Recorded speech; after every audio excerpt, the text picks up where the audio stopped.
Hi friends, ഇന്ന് നമ്മൾ പോകുന്നത് തിരുവനന്തപുരം ജില്ലയിലെ എക്കോ ടൂറിസവും ആന പുനരധിവാസ കേന്ദ്രവുമായ കോട്ടൂരാണ്.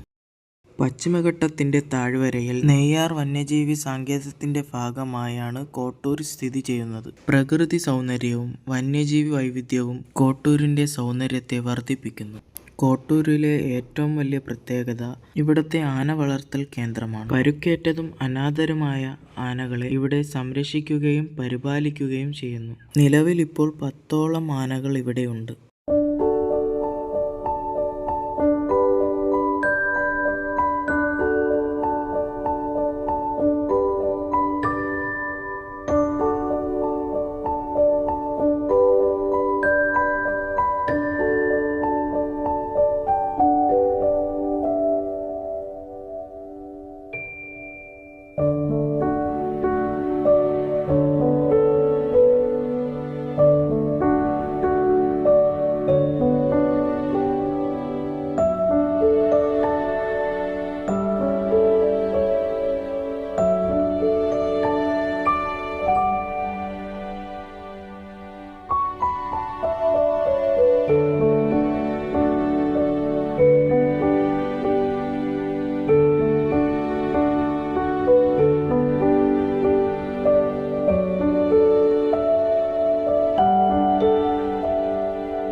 ഇവിടെ ബാംബു റാഫ്റ്റിംഗ്, പെഡൽ ബോട്ടിംഗ്, കുട്ടവഞ്ചി എന്നിങ്ങനെ പലതരം ആക്ടിവിറ്റീസ് വരുന്ന സഞ്ചാരികൾക്കായി ഒരുക്കിയിരിക്കുന്നു.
ആനകളെ കൂടാതെ മറ്റു പല വന്യജീവികളെയും പക്ഷികളെയും നമുക്ക് കാണാൻ സാധിക്കും.